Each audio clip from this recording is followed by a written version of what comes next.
Troppo buone le crispelle di Natale, ripiene con alici, salame, semplicemente vuote o con lo zucchero. Una vera squisitezza, prepararle è semplicissimo.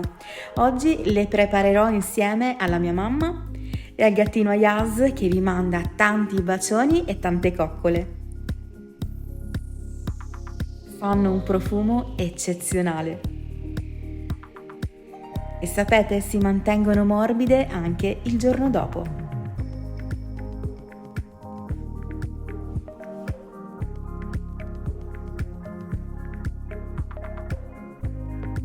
Iniziamo prendendo una ciotola capiente, inseriamo 7 g di lievito secco oppure 20 g di lievito di birra fresco, 2 cucchiaini di zucchero e 800 g di acqua.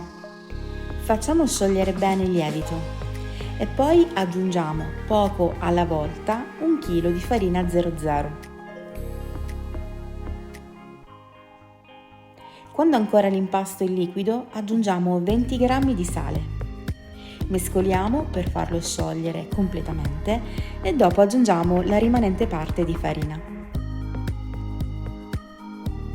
Per aiutare la lievitazione vi consiglio di utilizzare l'acqua a temperatura intorno ai 30-35 gradi, quindi tiepida.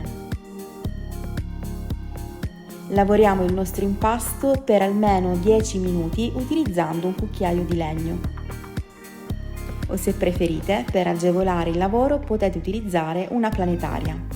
Dividiamo quindi l'impasto in 2 ciotole, questo perché naturalmente crescerà. Lo copriamo bene e lasciamo lievitare per 2 ore.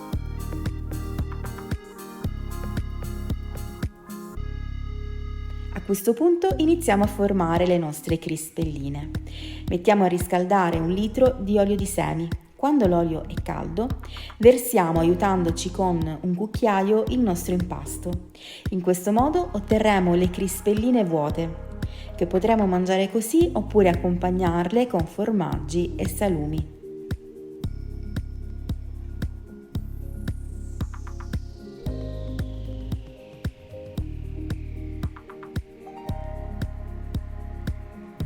Guardate come crescono bene, sono sofficissime, quasi vuote all'interno per quanto sono soffici.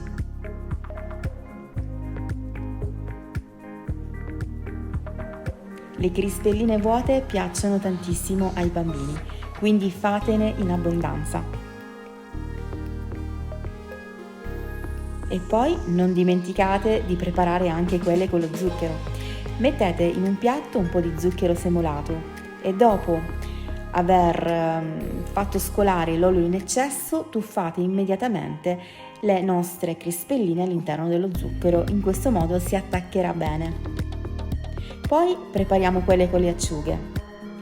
Qui ci vuole un po' di maestria, guardate, ci oliamo le mani bene, preleviamo una parte di impasto, inseriamo all'interno le acciughe e richiudiamo con l'impasto. In questo modo. Mia madre è davvero bravissima a preparare questo tipo di crispelle. Per questo motivo mi sono fatta aiutare da lei per questo video. E nel frattempo, amici, vi ricordo, se vi va potete iscrivervi al mio canale se non siete ancora iscritti, lasciare un like a questo video, commentare se vi piacciono queste ricette di Natale, in particolare le crispelline, e poi se volete potete anche condividere il video con i vostri amici. Potete iscrivervi anche alla mia pagina Instagram e alla mia pagina Facebook. Vi lascio tutti i link qua giù in descrizione. Nel frattempo non vi dico che profumino che c'è di crispelle in cucina.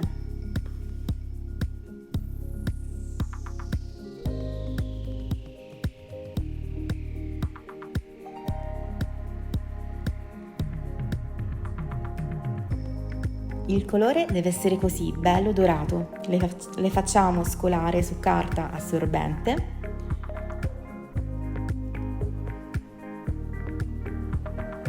E poi prepariamo quelle al salame, o se volete potete utilizzare anche altri salumi.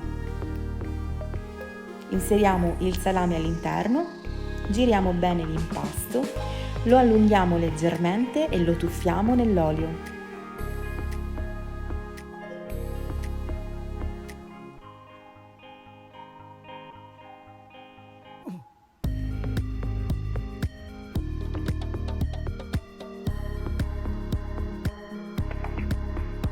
Guardate chi c'è? C'è Ayaz che vi manda un bacino.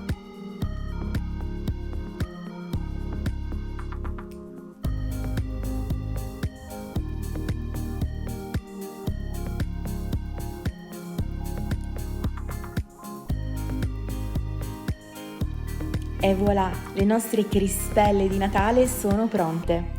Potete sistemarle così come ho fatto io in un bel piatto, tutto rosso, natalizio, mettere qua e là qualche decorazione e guardate che bell'effetto. Invogliano subito a mangiarle, sono buone, calde, appena fatte, ma sono ottime anche il giorno dopo, ve lo assicuro.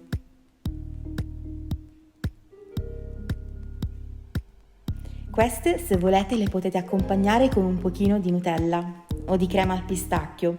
Diventano ancora più golose, un dolce veramente fantastico. Adesso vi faccio vedere anche l'interno. Sono ancora calde e mi sto un po' bruciando le mani. Guardate la morbidezza. Questa è quella con le acciughe. Questa è con lo zucchero. Super soffici, e questa è quella vuota.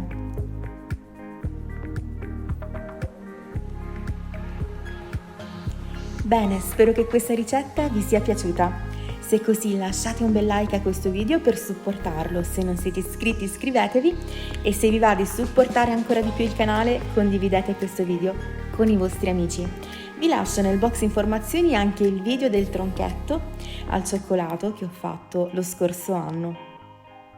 Io vi mando un bacione, un abbraccio, ci vediamo domani con una nuova videoricetta, e se avete delle richieste per altre ricette natalizie, scrivetemi qua giù nei commenti e cercherò di accontentare le vostre richieste.